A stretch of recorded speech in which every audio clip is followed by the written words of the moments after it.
Okay, तो chapter 10 जो है उसके अंदर यहाँ से define resolving power of microscope, write an expressions for it, and what is the advantage of using oil immersion objective.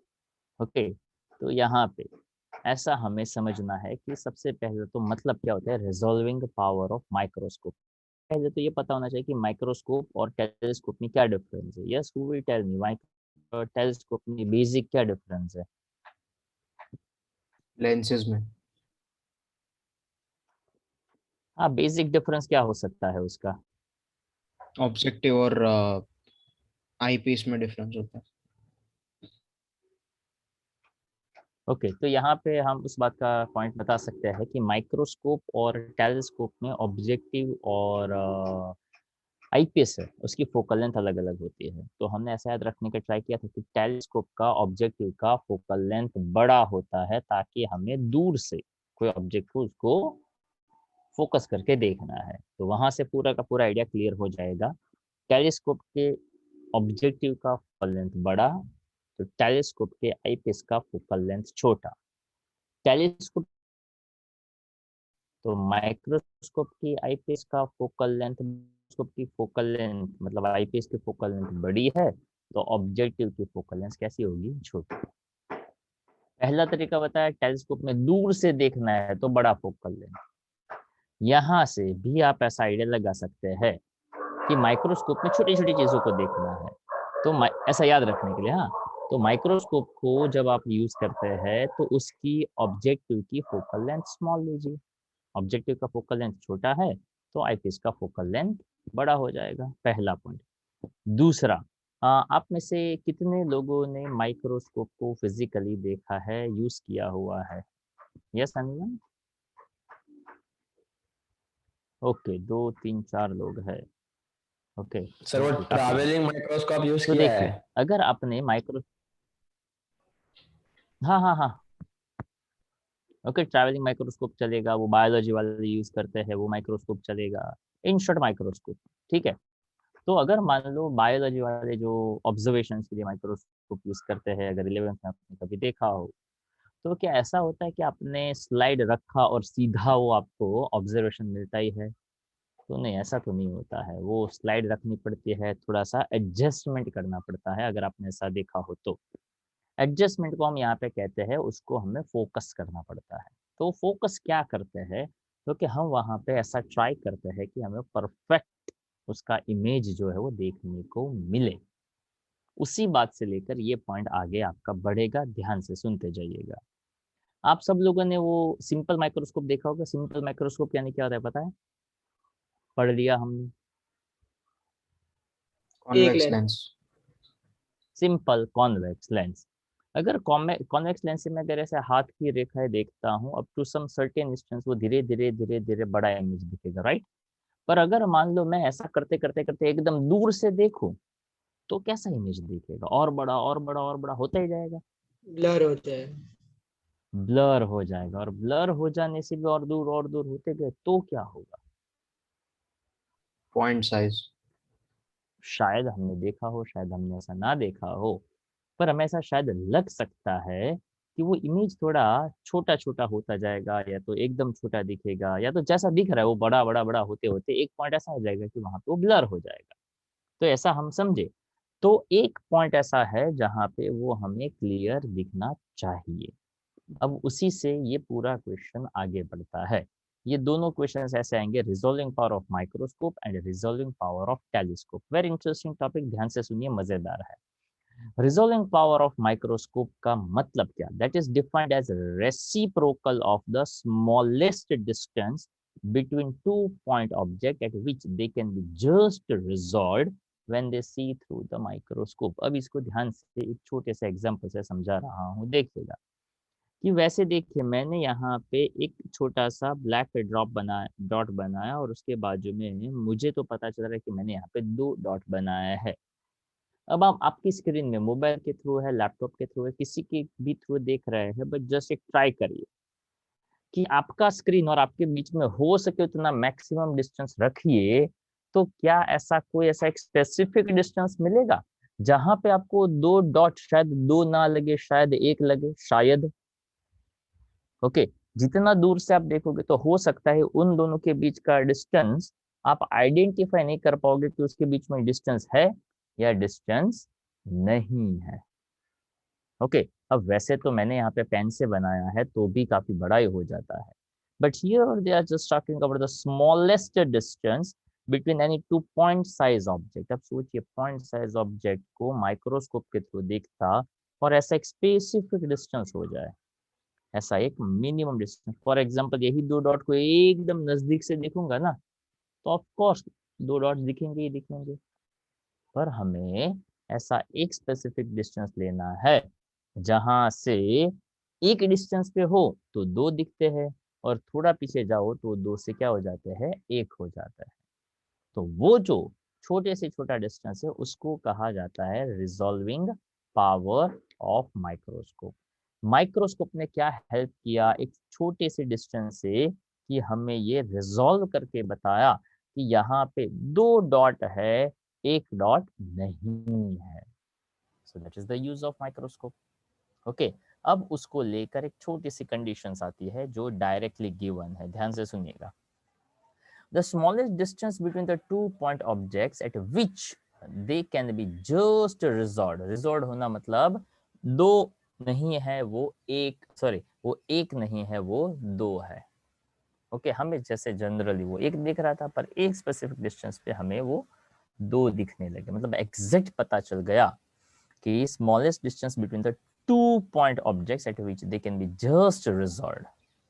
Just resort का मतलब क्या करना था, तो कि दो पॉइंट या तो अच्छा मान लो ये दो पॉइंट एकदम ब्लर हो, अब उसके बीच में ऑलरेडी डिस्टेंस कम है, अगर वो ब्लर हो जाएगा तो दो नहीं दिखेंगे, कैसा दिखेगा आपको, एक दिखेगा, ताकि ब्लर इमेज में वो थोड़ा सा स्प्रेड हो जाता है। तो ऐसा एक स्पेसिफिक डिस्टेंस तो यहाँ पे बताया है कि वो डिस्टेंस क्या होगा, तो कि उसको कहा जाता है the limit of resolution. So the smallest distance या तो उसको कहा जाता है और द लिमिट ऑफ रिजोल्यूशंस, और डी का मतलब यहाँ पे बताया हुआ है lambda upon 2 mu sine theta. This is directly given. इसमें हर एक का मतलब क्या क्या है वो भी आपको हम समझाएंगे, पर इसका ये डिस्टेंस है जिसको कहा जाता है, यहाँ पे अगर प्रॉपर वैल्यू डालेंगे कि एक स्पेसिफिक एंगल हो, mu that is called as a refractive index हो, और लैम्डा जिसको हम कहते हैं वेवलेंथ हो। तो ये सभी वैल्यू में हम डालेंगे तो वहां से हमें उसका वो डिस्टेंस का वैल्यू मिलेगा, और उस डिस्टेंस के रेसिप्रोकल को कहा जाता है रिजॉल्विंग पावर ऑफ माइक्रोस्कोप, यानी इसका reciprocal 2 mu sin theta by lambda. So this thing is directly given, तो आपको याद रखना पड़ेगा कि वो डिस्टेंस होगा lambda by 2 mu sin theta. It is depends on mu. Mu stand for refractive index, lambda which is stand for wavelength। अब for example यहाँ पे आपको बहुत क्लियर दिख रहा है, अब ध्यान से देखिएगा कि मैंने यहाँ पे फिर से दो डॉट बनाए, तो काफी लोगों को तो ये दो डॉट देखने के लिए दूर तो बहुत दूर की बात है, आपको नजदीक आके देखना पड़ेगा कि कहाँ दो डॉट बनाया है। ओके, मैंने यहाँ पे जहाँ मेरा पेन घूम रहा है ना वहाँ पे दो डॉट बनाया है, हो सकता है किसी किसी को दिखे ही नहीं कि कहाँ, पता है क्यों नहीं दिख रहा है, दिख रहा है आदित्य को तो एक तो दिख ही नहीं कलर रहा। एक तो कलर बहुत हाँ लाइट है। एग्जैक्टली मतलब जो कलर का वेवलेंथ यहाँ पे यूज किया गया है उससे पता ही नहीं चल रहा है कि कहाँ दो डॉट बनाया है। ओके, वो दो है एक नहीं है, वो तो यहाँ पे है, पर ये तो यहाँ पे कहाँ डॉट है वही पता नहीं चलता, मतलब वेवलेंथ मेक्स ए डिफरेंस। अगर मान लो मैं यहाँ पे ये थोड़ा डार्क पॉइंट में मैं दो व्हाइट डॉट बनाऊँ तो शायद दिखेगा, अब ये व्हाइट बैकग्राउंड में मैं व्हाइट बनाऊंगा तो दिखेगा क्या, अगर मैं यहाँ पे कुछ भी ऐसा लिख रहा हूँ तो कुछ दिख रहा है, तो कि नहीं यार व्हाइट में व्हाइट कहाँ पता चलेगा। Okay, it's same like that कि वो रिजॉल्व हो रहा है उसकी फर्स्ट कंडीशन में, ऑफ कोर्स वेवलेंथ तो आना ही चाहिए। अब उसका थोड़ा सा फिगर का आइडिया, तो मतलब ये फॉर्मूला डायरेक्ट है, याद रखना है।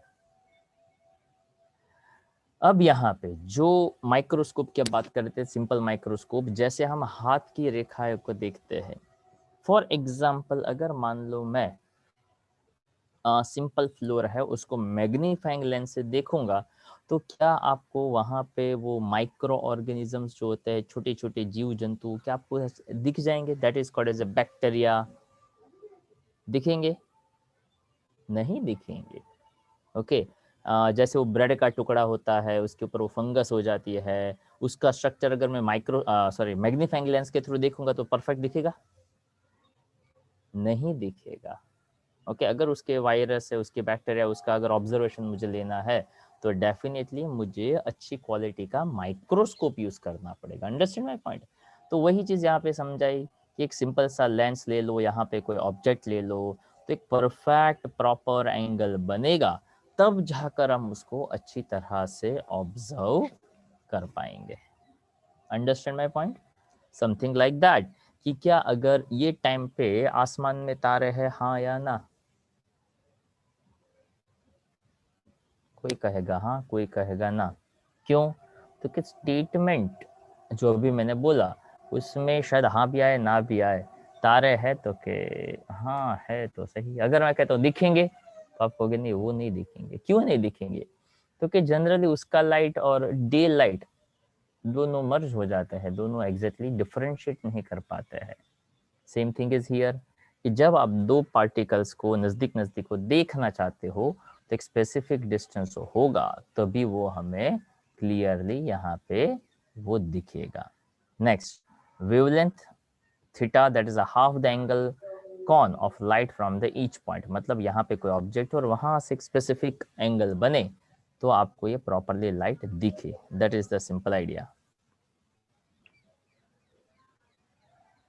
उसके बाद mu the refractive index of the medium. Of course बहुत सिंपल सी बात है।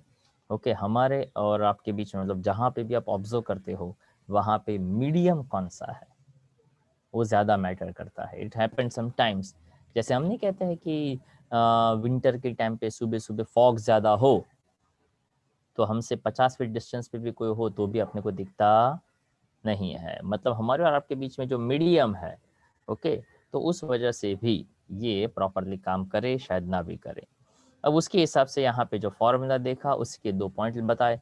The mu sine theta is called the numerical aperture for I, it's 0.004। Just is information.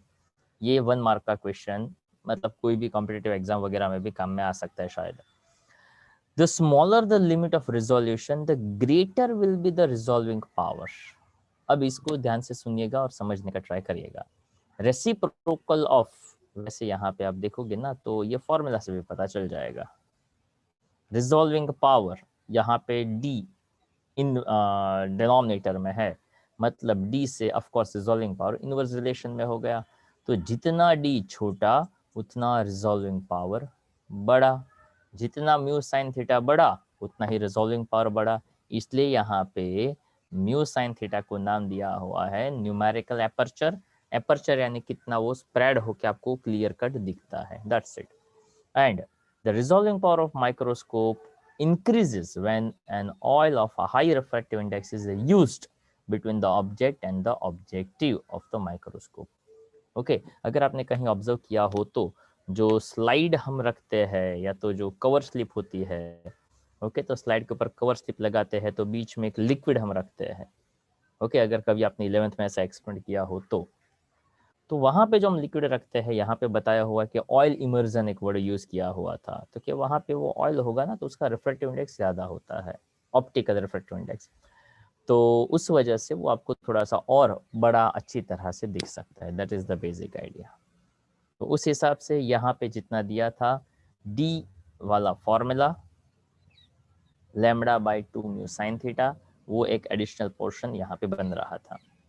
उसके बाद ये हम इंटरफेरेंस और डिफ्रैक्शन के डिफरेंसेस जो है वो हम देख चुके थे। पर अब यहाँ पे ये आता है define resolving power of a telescope, on what factors does it depend.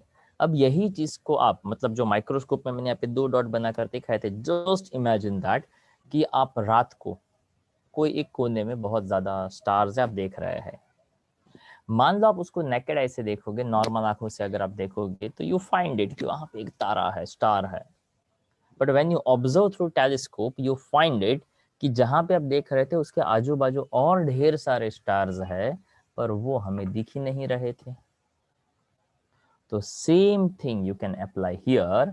अब इसको मैं यहाँ पे थोड़ा सा विजुअलाइज करवाने का ट्राई कर रहा हूँ, देखिएगा और ऑब्जर्व करिएगा कि अगर मान लो यहाँ पे ये एक स्टार होता और जस्ट उसके बाजू में ये दूसरा स्टार होता, और उसको अगर हम यहाँ से देखते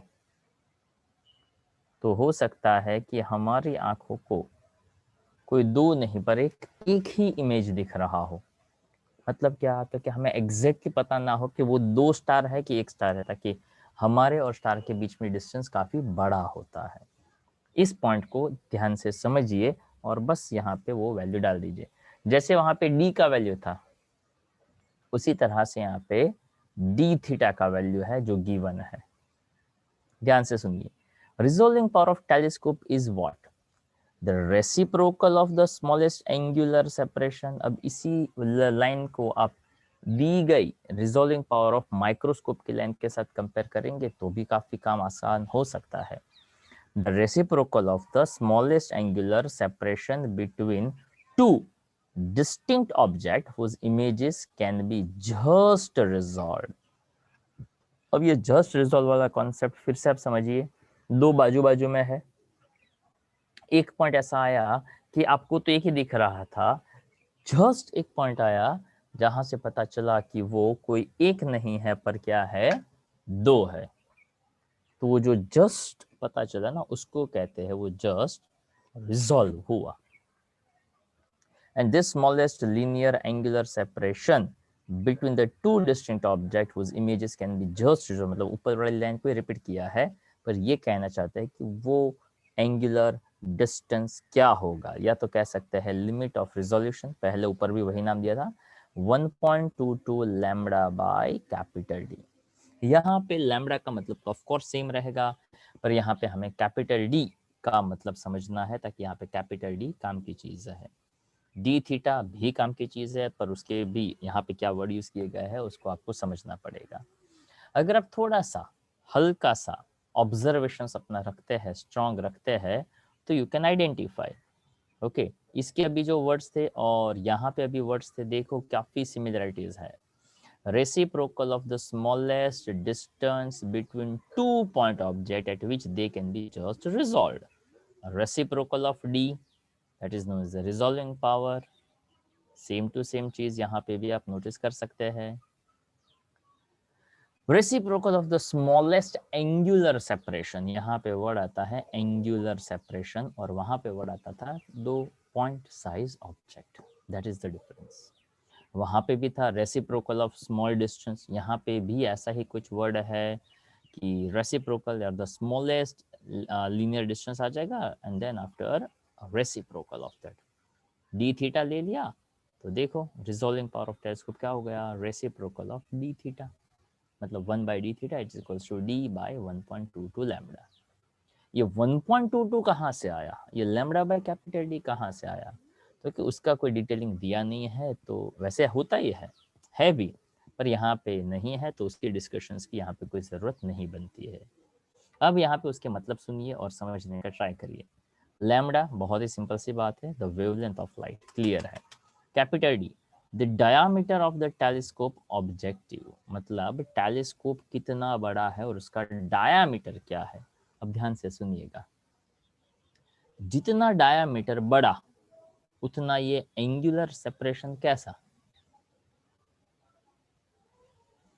जितना डायामीटर बड़ा, यानी जितना टेलीस्कोप बड़ा उतना एंगुलर जो सेपरेशन था, एंगुलर सेपरेशन कितना होता जाएगा, छोटा। जितना ये सेपरेशन छोटा, मतलब इसके केस में जितना वो सेपरेशन छोटा उतना रिजॉल्विंग पावर बड़ा। तो वही चीज ऊपर भी समझाई थी, यहाँ पे भी सेम टू सेम चीज आएगी। देखिए आप यहाँ पे, the larger the aperture of the objective and the smaller the wavelength of light used, the greater be the resolving power। वैसे हमारा काम यही होता है, हम ज़्यादा से ज़्यादा उसको अच्छे से अच्छी तरह से रिजॉल्व कर सकें। समथिंग लाइक दैट कि हम चांद पे पहुंच गए, वो मंगल मिशन हो गया, ओके, फिर भी हमें काफ़ी सारी ऐसी बातें होती है कि सन में कैसा रिएक्शन होता है, वैसे पता है, ओके, बट वो अभी पढ़ाई में आपने कहीं नहीं देखा, ओके, पर काफ़ी रिसर्च लेवल पे वहाँ पे बातें हो रही है। तो it is something like that कि सन तक तो जा नहीं सकते, बहुत हॉट है, पर हम ऐसा तो कोई अरेंजमेंट कर सकते हैं ताकि हम उसका ऑब्जर्वेशंस जो है वो ले सके। तो वही चीज़ यहाँ पे है कि हमें रिजॉल्विंग पावर हो सके उतना ज़्यादा से ज़्यादा चाहिए। उसके लिए हो सके उतना एंगुलर जो एंगल है उसको छोटा रखें, जितना वो छोटा हो उसके लिए हम हो सके उतना टेलीस्कोप का डायमीटर बड़ा रखें। अब वही चीज़ यहाँ पे एक और तरीके से आप देखकर समझकर सिंपल तरीके से अप्लाई कर सकते हैं।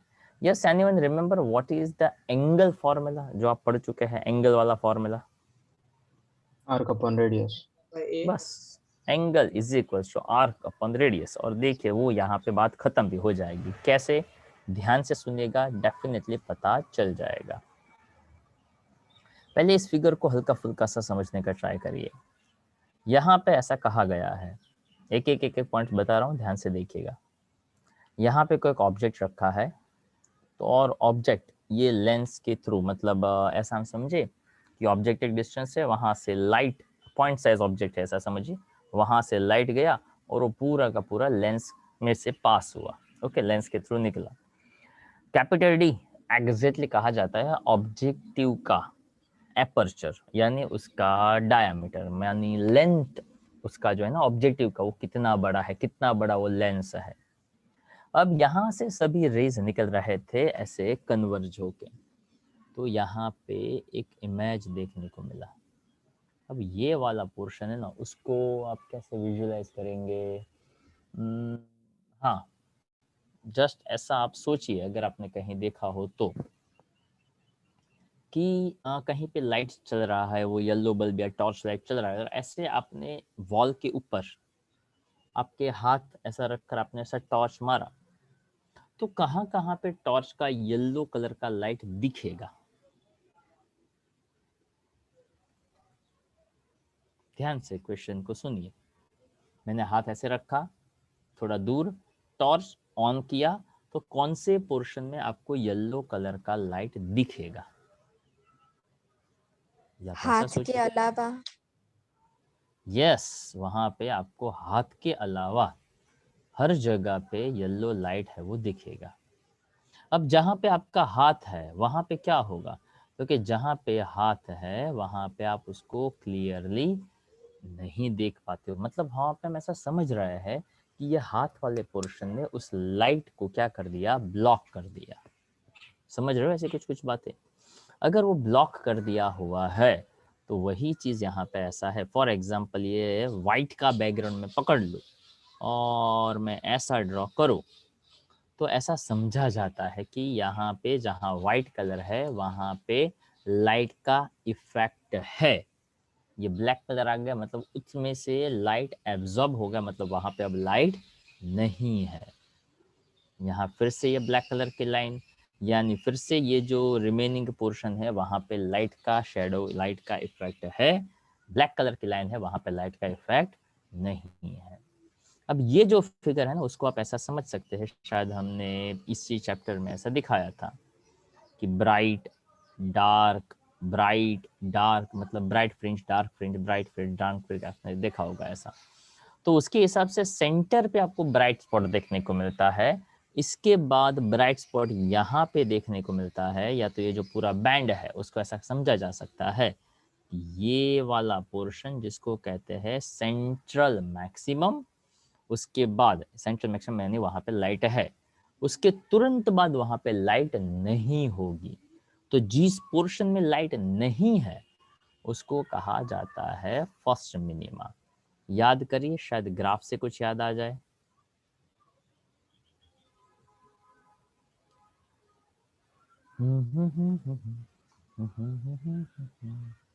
ओके, तो यहाँ पे हम ऐसा देखते थे, और इसको भी ऐसा अगर मैं ले लूँ रैंडमली, हाँ, तो यहाँ पे ये होता है सेंटर, पर यहाँ पे तो उल्टा दिखाया कि सेंटर जहाँ पे दिखा है वहाँ पे इंटेंसिटी 0 है। तो सेंटर हो वहाँ पे इंटेंसिटी 0 होती है या मैक्सिमम होती है? सोच कर बताइएगा। हाँ, इमेजेस के कॉन्टेक्स्ट में बात कर रहा हूँ। मैक्सिमम होता है। अगर मान लो मैंने यही फिगर के अंदर इसी फिगर को एक थोड़ा सा नया रूप दे दिया, लाइक दिस, ये आपका सेंटर है, तो सेंटर से सबसे पहले आता है जीरो इंटेंसिटी, इसको कहते हैं मिनिमम। तो सेंट्रल मैक्सिमम, उसके तुरंत बाद आता है फर्स्ट मिनिमम। फर्स्ट मिनिमम के बाद फिर से यहाँ पे पीक गया, तो फर्स्ट मिनिमम के तुरंत बाद ये कौन आ जाएगा? First maximum. याद होगा ऐसा कुछ कुछ इस चैप्टर से?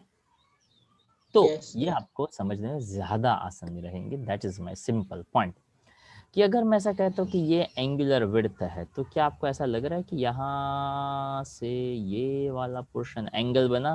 तो कि यस। क्या इसको मैं आर्क कह सकता हूँ? तो कि यहाँ से अगर मैं बात करूँ तो angle equals to arc upon radius. तो आर्क इक्वल्स टू क्या बन जाएगा? एंगल इंटू रेडियस, ऐसा बन जाएगा, हाँ या ना? अच्छा, एंगल का वैल्यू ऐसा है 1.22 लैम्बडा बाई डी, तो क्या हाँ? ओके, यहाँ पे ये एफ कहाँ से आ गया? तो कि उसको हम यहाँ पे थोड़े अलग तरीके से देखते हैं। देखिए, थीटा 1.22 लैम्बडा बाई डी जो ऊपर अभी दिया हुआ था, उसको यहाँ पे लिखा है which of the central maximum new theta. Okay, या तो आप यहाँ पे फ्रीक्वेंसी भी कह सकते हो, या तो आप यहाँ पे न्यू भी ले सकते हैं। तो अल्टीमेटली आइडिया क्या है? ओके, जहां पे ऑब्जेक्ट था, this is called as a focal length, और जहां से ऑब्जेक्ट आपको दिखने को मिला, जहां पे ऑब्जेक्ट का इमेज देखने को मिलता है, उसको कहते हैं हम image distance. Ultimately angle equal to arc upon radius हो, तो आर्क इक्वल टू हो जाता है एंगल इनटू रेडियस। ये रेडियस कैसे बना? Let me clear very important point. Okay, अगर मान लो मैं यहाँ से यहाँ तक का डिस्टेंस देखता हूँ, तो अल्टीमेटली ये वाला किस्सा और ये वाला किस्सा एक ही तरीके से काम करेगा। हाँ, यहाँ पे फोकल लेंथ एफ कहा हुआ है, यहाँ पे उसी फोकल लेंथ को न्यू ऐसा कुछ कहा हुआ है। ओके, इमेज डिस्टेंस को यहाँ पे आप वी कह सकते हैं। अब इतना अगर आपको समझ में आ जाएगा। वैसे एक और बात बता दूं, इसको लेकर न्यूमेरिकल्स शायद पूछे नहीं जाते हैं, या तो रेयर केस में पूछे जाते हैं, बाकी इसको लेकर कोई न्यूमेरिकल्स ज़्यादा फॉर्म नहीं होते हैं। ओके, अगर होते भी है तो आप उसको इजीली निकाल सकते हैं, मतलब कोई बड़ी बात यहाँ पे नहीं दी गई है, बहुत छोटे छोटे पॉइंट्स है।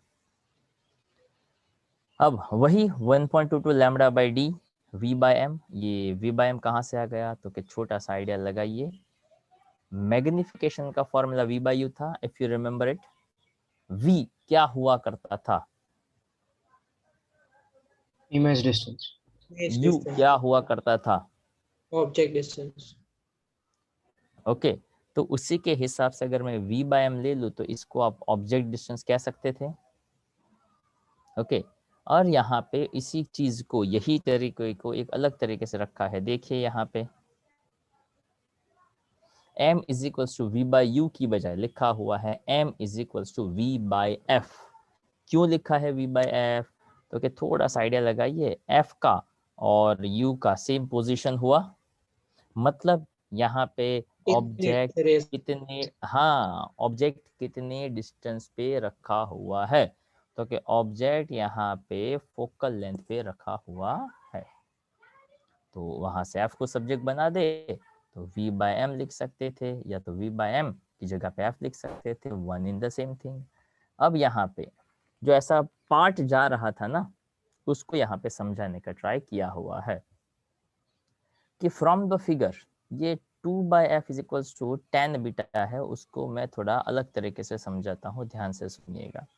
ओके, टेन बीटा, वैसे टेन एंगल क्या होता है? टेन थीटा कैसे मिलता है कोई भी फिगर के कॉन्टेक्स्ट में? Opposite upon adjacent. Opposite upon adjacent. अब यहाँ पे फिगर का ऑब्जर्वेशन आपके पास फिजिकल कॉपी हो तो हो, या तो ये हो तो ये, क्या यहाँ पे आप ऐसा कह सकते हैं 1 2 3 4, ये पूरा का पूरा एंगल अगर ये बी है तो ये पूरे वाले का 2 बीटा कह सकता हूं मैं। ओके पर ये 2 बीटा से मुझे ट्राइंगल एग्जैक्टली नहीं मिलता है, इसलिए मुझे एग्जैक्टली क्या करना पड़ता है, तो कि मुझे ट्राइंगल देखना पड़ता है। अच्छा ठीक है चलो, तो ये ट्राइंगल दिख रहा है आप लोगों को, तो क्या दिख रहा है, तो बीटा के केस में अपोजिट साइड मैं ले रहा हूं, इसलिए मैं tan बीटा ले रहा हूं। क्या अपोजिट साइड टोटल डायमीटर का आधा है, ये वाला, तो क्या हाँ वो तो है। यहां से लेकर यहां तक के डिस्टेंस को मैं f कह सकता हूं, तो कि हाँ कह सकते हैं। सो क्या मैं इसी को d/2f is equals to tan beta ऐसा कह सकता हूं, तो क्या हाँ 2 नीचे ले लिया। अब अगर मैं ध्यान से सुनिएगा, अब अगर मैं यहाँ पे ये 2 इस साइड ले लूं, तो क्या मैं 2 tan beta is equals to capital d/f ऐसा कह सकता हूँ, तो क्या हाँ ऑफ कोर्स कह सकते हैं। देखिए तो angle equal to arc upon radius, तो बीटा की बजाय मैंने 2 बीटा ले लिया, उसको tan बीटा भी आप कह सकते हैं when angle is very very small, तो 2 beta is equal to capital d/f भी आप कह सकते थे। मतलब कुल मिलाकर इस क्वेश्चन के अंदर एक्सेप्टेंस जो है वो ज्यादा है, जैसे कि ये थीटा का वैल्यू आना, मैग्निफिकेशन का फॉर्मूला v/u की जगह पे v/f होना, ताकि v/u, u stand for object distance, object है वो f डिस्टेंस पे था, दैट्स वाई। यहाँ से m नीचे ले लो, f ऊपर ले लो, तो ऐसा भी लिख सकते हैं। तो d/f is equal to 2 tan beta, जो अभी मैंने जस्ट एग्जांपल लेकर समझाया कि angle is equal to arc upon radius. So that is 1.22 lambda by 2 tan beta ऐसा लिखा है। ये कहाँ से आया, तो कि देखो ये 2 tan बीटा कैपिटल d/f था, तो कि lambda capital d/f 1.22 as it is, lambda 2 tan beta हमने वहां पे ले लिया। ये स्टेटमेंट में मतलब tan beta is equivalent to sin beta, कोई मैथ्स वाला बता सकता है ऐसा हम कब कर सकते हैं कि ये तो सरासर maths. Beta is very small. हाँ मतलब हम यहाँ पे ऐसा समझते हैं कि जब एंगल छोटा हो तो आप sine theta equal to tan theta या तो tan theta equal to sine theta ले सकते हैं, डिपेंड्स आपको कौन से ट्रिग्नोमेट्री फंक्शन की जरूरत है। I repeat, sine 10 degree and tan 10 degree it's not a same, okay वो इक्वल तो नहीं है। ऑफ कोर्स एक साइन है, कॉस एक में अपोजिट अपन हाइपोटेनस है, एक में अपोजिट अपन एडजेसेंट है, दोनों चीजें अलग अलग है। But as we are dealing with the angle, अगर वो एंगल छोटा हो तो ऑलमोस्ट आप सेम कह सकते हैं। It is something like that जो हम ऐसा सोचते हैं उसको लेकर कि अगर मान लो कोई बड़ा इंसान है, बड़ा इससे मेरा मतलब है जिसके पास बहुत ज़्यादा पैसा है, फॉर एग्जांपल उसके अकाउंट में ही 20-25 करोड़ ऐसे ही पड़े हुए हैं। अब मान लो 20-25 वैसे होते नहीं है, ताकि अगर होते हैं तो वो सीधा इन्वेस्ट ही करते रहते हैं, बट जस्ट एक आइडिया लेने के लिए कि मान लो उसके अकाउंट में 20-25 करोड़ है, तो वो कोई एक एज ए होल अमाउंट तो होगा नहीं। ओके 2580 मतलब 25,000 sorry 25 crore 86 lakhs something something something ऐसे करते करते करते करते कोई एक नंबर आएगा, और कोई कंपाउंड इंटरेस्ट होते होते वो डेसिमल पॉइंट के बाद भी कुछ डिजिट होगा। अगर मान लो उसमें से 50 रुपए कम हो जाए, तो क्या उस अकाउंट वाले को पता चलेगा अगर कोई मैसेज सिस्टम या ऐसा नोटिफिकेशन ना आए तो? नहीं पता चलेगा। अच्छा मान लो उसमें से 100 रुपए कम हो जाए तो पता चलेगा? नहीं पता चलेगा। क्यों? तो क्या अगर आप थोड़ा कैलकुलेट करो ना पेपर पे तो पता चले 25 crore something crore plus something lakhs plus something thousand plus something something value, तो बड़ा डिजिट हो जाता है। उसमें 50, 100, 500 अगर प्लस माइनस हो जाए तो पता नहीं चलता है। एग्जैक्टली ऐसा ही एंगल के टर्म में होता है। जब एंगल बहुत बहुत बहुत छोटा हो तो हम उसको डिफरेंशिएट नहीं कर पाते हैं, या तो हम अपनी रिक्वायरमेंट के हिसाब से उसको ले सकते हैं।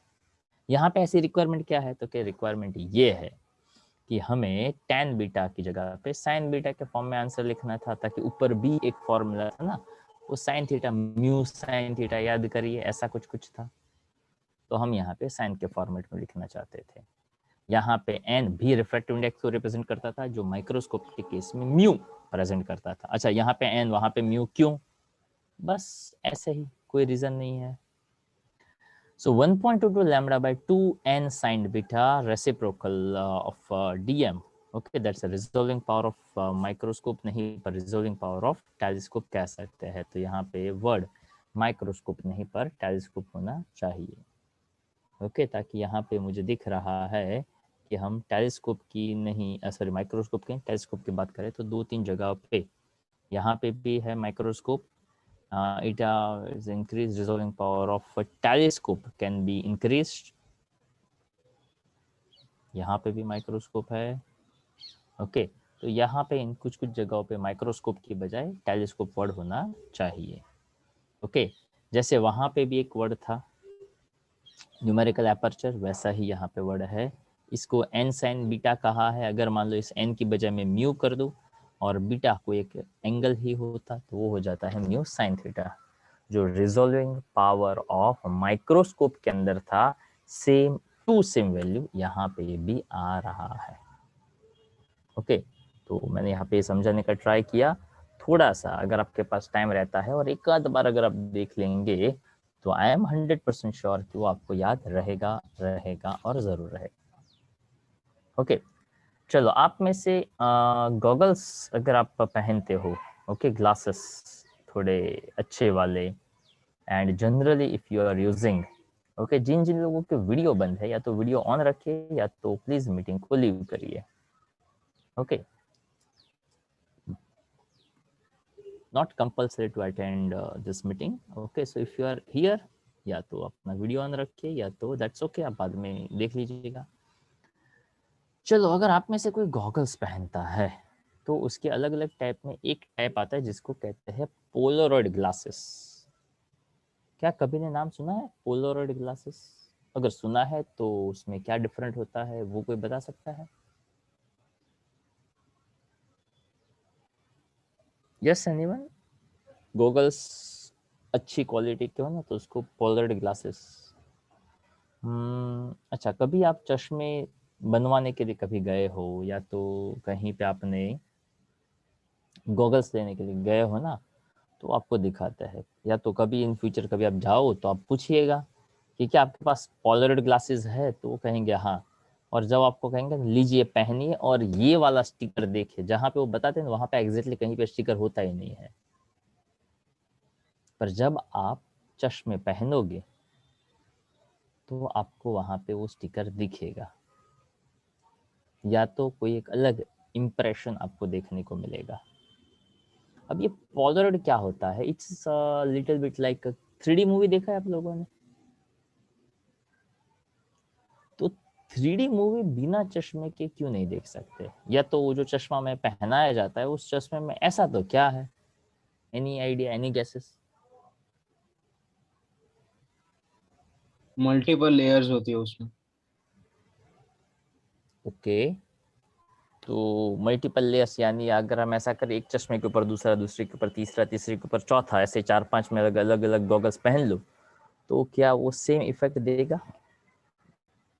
ના ના સર સ્ક્રીનમાં એટલે જે 3D જે હોય ને પ્રિન્ટ। अच्छा, स्क्रीन प्रिंट में तो मैं तो ये कह रहा हूँ कि हमें जो चश्मे दिए जाते हैं, what is the speciality of that glasses? બે वो तो अभी, વેવલેન્થ નું ઇન્ટરફિયરન્સ। या शायद ऐसा ही कुछ। तो वो चीज को समझने के लिए ये टॉपिक आता है जिसको कहते हैं what are polarizers and name some commonly used polarizers. Polarized वैसे इसको कहा जाता है। अच्छा, पोलोरॉइड या तो पोलराइजर, ऐसा कोई वर्ड सुना हुआ है आपने कहीं? पोलराइजेशन वर्ड सुना हुआ है आई थिंक, वो तो आपने सुना होगा केमिस्ट्री में, फिजिक्स में। हाँ सर, पोलराइजेशन वर्ड तो सुना है। तो क्या कोई बताएगा क्या मतलब होगा पोलराइजेशन वर्ड का?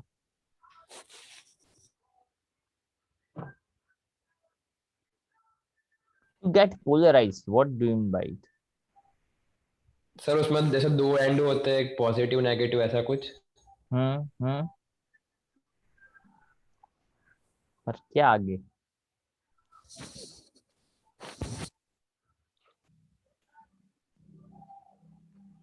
Plane of okay polarized light को एक पोलर एमिटर वो टर्न करता है, कंपाउंड जो ऑप्टिकली एक्टिव होता है वो। ओके। अच्छा, सबसे पहले तो पोलराइज्ड होना उसका एकदम सिंपल वे में बताऊं ना, तो just imagine scene during a recess or during a break in a classroom, and after break over and when regular class started with a strict teacher.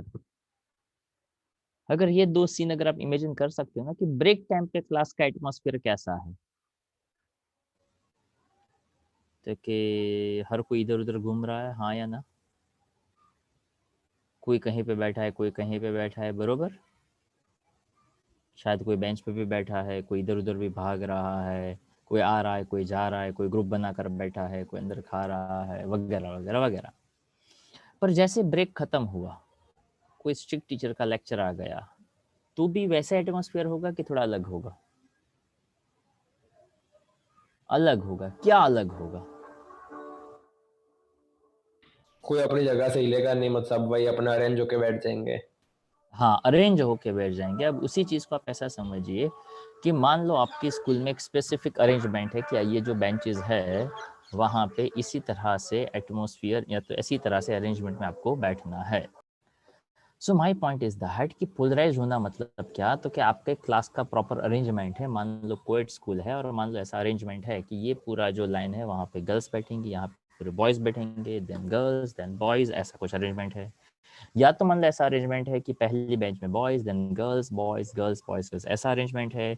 या तो ऐसा है गर्ल्स बॉयज़ गर्ल्स ऐसे बैठेंगे, what ever the is arrangement, okay. पर जैसे ही break है तो अरेंजमेंट इधर उधर बिखरा बिखरा सा है।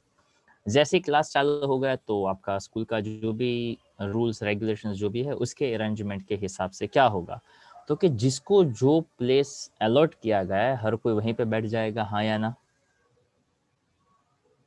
तो अगर मान लो आपका क्लास एक परफेक्ट नंबर ऑफ बेंचेस और परफेक्ट नंबर ऑफ स्टूडेंट्स से फिल्ड है और अरेंजमेंट ऐसी है कि लेफ्ट वाली साइड से girls then boys then girls then boys, तो जैसे क्लास स्टार्ट होगा तो परफेक्ट वैसा ही अरेंजमेंट देखने को मिलेगा। अच्छा, जैसे ब्रेक खत्म हुआ तो डोर के अंदर से तो सब एक साथ ही एंटर हो रहा है, ओके।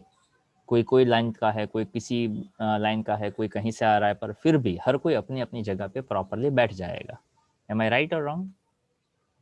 अब उसी चीज को आप लाइट के कॉन्टेक्स्ट में इमेजिन करने का ट्राई करिए कि light is actually electromagnetic waves, yes और नो?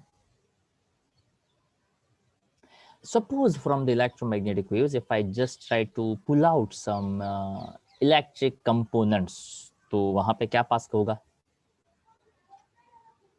Electric field. हाँ, और दूसरा वाला अगर मैं निकल ऐसा पढ़ा होगा ना, electric field and magnetic field is perpendicular to each other, okay. तो अगर मान लो ऐसा कुछ आप इमेजिन करिए, ओके, और ध्यान से जो बोल रहा हूँ उसको समझने का ट्राई करिए। यही सेम फंडा हमने ऑसिलेशंस के टाइम पे भी शायद समझा था कि अगर मान लो हमने एक ऐसा वर्टिकल विंडो रखा हुआ है और सामने कोई ऐसी स्ट्रिंग है जो एक जगह पे मैंने टाइड किया हुआ है, तो ये जो वर्टिकल विंडो है वहां पे मैं ऐसे ऑसिलेशंस दे सकता हूँ स्ट्रिंग को। हॉरिजॉन्टल ऑसिलेशंस थोड़े बहुत पॉसिबल नहीं हो रहे हैं। क्यों, कैसे? तो यहाँ पे देखिए, ये एक मूवेबल विंडो है जिसकी चारों के चारों एंड मूव हो सकते हैं।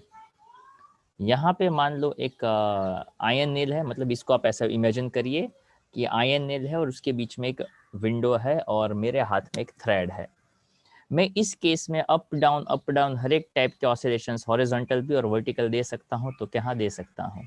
अब धीरे धीरे करते करते करते ये वाली विंडो यहाँ तक आ गई, ये वाली विंडो यहाँ तक आ गई।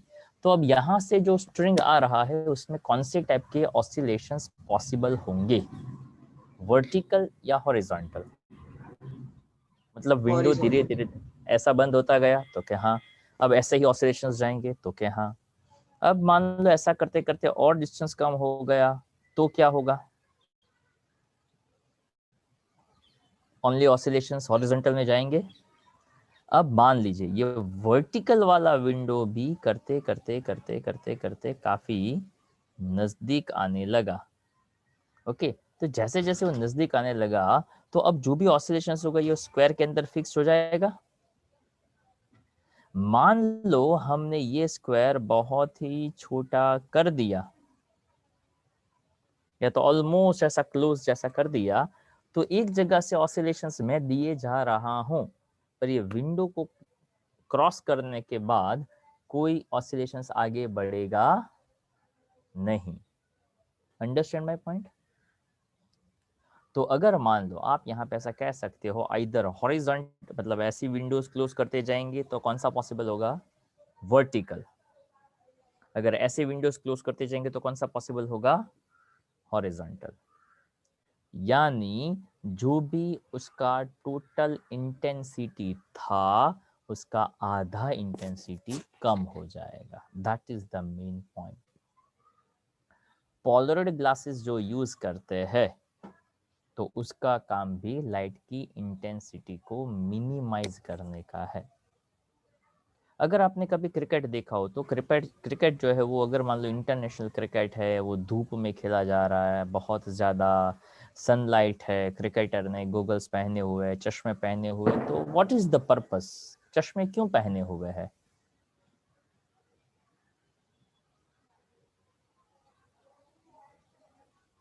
क्रिकेट लाइट खेल रोकने के लिए।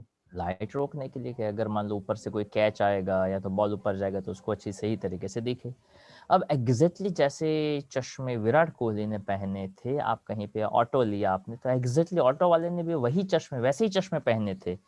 तो are you thinking the same thing कि यार विराट कोहली जैसे परफेक्ट हो, क्या वही गॉगल्स होंगे? वही तो नहीं होंगे, सिर्फ देखते हैं उसके जैसे। हाँ, तो दो बातों का डिफरेंस होगा, उसके गॉगल्स और विराट कोहली के गॉगल्स में किन किन बातों का डिफरेंस होगा? एक तो क्वालिटी, टफनेस, फिर उसकी मतलब बनने की कुछ अलग, मतलब कोई वो थोड़े अच्छे होंगे कि उसको ज्यादा देख सके वो सनलाइट में, तो उसकी आंखों की थोड़ी तकलीफ कम हो उसको। एग्जैक्टली। और दूसरा डिफरेंस ये होगा ना कि विराट कोहली ने पहने होंगे तो 50-100 रुपए वाले तो नहीं पहने होंगे। ओके, आई हाँ थिंक वो भी। दैट कि मिनिमम शायद वो 4-5 हज़ार मिनिमम ऐसे हो सकते हैं। ओके, और ऑटो वाले ने 4-5 हज़ार के गॉगल्स नहीं पहने होंगे, ताकि उसको गॉगल्स में इतना खर्चा करना अच्छा नहीं लगता है, तो डेफिनेटली उसने 50-100 रुपए वाले ही पहने होंगे। तो वही चीज़ वो यहाँ पे समझाते हैं कि दोनों का पर्पस वो एक जैसे दिख रहे थे, पर वहां पे जो लाइट जो आ रही थी उसको हाफ करना, उसकी इंटेंसिटी को मिनिमाइज करना। सो यहाँ पे बताया है a device that plane polarize the unpolarize light pass through it's called a polarizer. Unpolarize light का मतलब होता है जिस लाइट का इंटेंसिटी हर एक डायरेक्शन में हो, हॉरिजॉन्टल वर्टिकल हर एक डायरेक्शन में हो। वैसे अगर कभी भी आपको अनपोलराइज लाइट दिखानी हो तो आप ऐसी फिगर के साथ अनपोलराइज लाइट दिखा सकते हैं। Repeat here, like this, this, this, this. इसको कहते हैं, वैसे ये सिंबल इसलिए यूज किया गया है कि this light have intensity in all the directions. अभी जो मैंने विंडो वाला एग्जांपल दिया था तो वहां पे ऐसा था, विंडो बड़ा था तो आप हॉरिजॉन्टल वर्टिकल हर एक डायरेक्शंस के आप ऑसिलेशंस दे सकते थे। पर अगर मान लो यही लाइट मैंने ऐसी कोई एकदम पतली वाली विंडो से पास किया, ध्यान से देखिएगा, हाँ, यहाँ पे एक छोटा सा मैंने हल्का सा एक स्लिट यानी एक विंडो रखा। अब जैसे ये पूरी लाइट इसमें से पास होगी तो इन सभी एरो में से कौन सा वाला एरो पास होगा? वर्टिकल। अब मान लो कि ये ऐसा वर्टिकल रखा है, अगर मैं ऐसा हॉरिजॉन्टल थोड़ा सा टीट करता तो कौन सा वाला पास होता? थोड़ा और टीटेड है वो। अगर मान लो मैं ऐसा रख देता, दिख रहा है ना मेरा हाथ, ओके, ये हर एक डायरेक्शन का है, अगर मैं ऐसा रख देता तो कौन सी वाली लाइट पास होती? ये वाली लाइट पास होती। अब मान लीजिए, ध्यान से सुनिएगा, यहाँ पे मैं ऐसे दो यूज करता, एक को ऐसा रखता और दूसरे को ऐसा रखता, तो यहाँ पे लाइट कौन सी मिलती? आई रिपीट, यहाँ से लाइट जा रही है हर एक डायरेक्शन की, एक ऐसा रखा और एक ऐसा रखा, तो यहाँ पे लाइट कैसे देखने को मिलेगी? Vertical as well as horizontal. गलत। यस देवर्ष, नहीं मिलेगी। क्यों नहीं मिलेगी? ताकि यहाँ से जो सभी लाइट जा रही थी, जैसे ये रखा तो कौन सी वाली लाइट सिर्फ पास होगी? वर्टिकल वाली। अब वर्टिकल वाली लाइट जा रही थी, पर यहाँ पे तो ऐसा हॉरिजॉन्टल था ना, तो अब जैसे इसमें से पास होगी तो ये तो कौन सा वाला लाइट जाना चाहता है? वर्टिकल। पर ये कैसा है? हॉरिजॉन्टल। तो यहाँ से तो कितना पास हो सकेगा? तो कि जस्ट लाइक एक डॉट जैसा ही पास हो पाएगा ना। I hope you understand my point. तो उसी चीज को, इस पूरी प्रोसेस को हम यहाँ पे समझने वाले हैं, और उसके लिए जिसको यूज किया जाता है उसको कहते हैं tourmaline plate. So the tourmaline crystal is so cut that it's a plane contains it's a optic axis, मतलब उसको एक स्पेसिफिक तरीके से कट किया जा सकता है, जिस वजह से हम उसको सही तरीके से सही इंटेंसिटी को मिनिमाइज कर सकें। When unpolarized light is incident on it, normally it allows only such electric field vibrations to pass through which are the parallel to the axis. तो देखिए, इस वाली एक्सिस से ये वाली लाइन पैरेलल है, हाँ या ना? तो पैरेलल वाली पास होगी, बाकी सब क्या हो जाएगी? कैंसल आउट हो जाएगी। समझे इस बात को? तो वही यहाँ पे समझाने का ट्राई किया हुआ है। दूसरा एक है जिसको कहते हैं निकोल प्रिज्म, और एक होता है पोलरॉइड, ये उसके नाम है। It's an optical device use for producing and analyzing the plane polarized light, and it consist of two pieces of calcite suitably cut and stuck together with the Canada balsam. अब Canada balsam कौन है उसका कोई अता पता नहीं है, पर उसको कहते हैं वो एक टाइप का ग्लू होता है, और ऐसा ग्लू इसलिए लिया गया है ताकि उस ग्लू का भी एक अपना स्पेसिफिक रिफ्रैक्टिव इंडेक्स होता है। हैव यू ओवर ऑब्जर्व, आप जो सिंपल ग्लू लेते हैं, कुछ कुछ ग्लू ज़्यादा थिक होते हैं, कुछ कुछ ग्लू थोड़े से थीन होते हैं, ट्रांसपेरेंट टाइप के होते हैं। ओके अगर आपने ऑब्जर्व किया तो फेविकॉल का भी एक ग्लू आता है जो थोड़ा सा ओपेक टाइप का होता है, वो ब्लू कलर की बॉटल में आता है, उसके ऊपर एक पहले आता था, अब तो पता नहीं। ओके ब्लू कलर का बड़ा सा बॉटल, स्पेशली जब आप कोई गवर्नमेंट ऑफिस में जाओ ना, पोस्ट ऑफिस है, बैंक में, ऐसे में जाओ ना, ओके तो वहाँ पे वो सस्ते वाले के लिए वो ऐसा वो पेस्ट कर, हाँ ऐसा वो डिप करके लगाने वाला, वो थोड़ा ओपेक टाइप का होता है। और जो चाइनीज प्रोडक्ट हम यूज करते हैं आर्ट एंड क्राफ्ट में, वो थोड़ा ट्रांसपेरेंट टाइप का होता है, अपने को देखने में अच्छा लगता है। वो पोस्ट ऑफिस वगैरह में जाते हैं तो वो चिपचिपाहट ज्यादा होती है, और जहाँ कहीं भी लगो वहाँ पे वो ब्लैक ब्लैक कलर अपने को बना देता है। तो ये एक अलग टाइप का एक ग्लू है जिसका नाम है कनाडा बाल्सम। और एक है Polaroid, that is a thin commercial sheet in the form of a circular disc which makes use of a property of a selective absorption to produce an intense beam of plane polarized light. वैसे इस words को थोड़ा सा आप simplify करो तो पता चल जाएगा कि एक ऐसा प्लेन शीट होता है जिसकी वजह से, या तो सर्कुलर डिस्क होता है जिसका काम क्या है, तो कि उसकी एक प्रॉपर्टी है जो परफेक्ट लाइट को ही क्या करता है, एब्जॉर्ब करता है, और उसकी इंटेंसिटी को उसके हिसाब से वो मैनेज करता है। तो उसके बाद का जो ये मालुस लॉ और एक दूसरा एक लॉ आएगा जिसको हम कल थोड़ा सा देखेंगे। आज का लेक्चर हम यहाँ तक रखते हैं।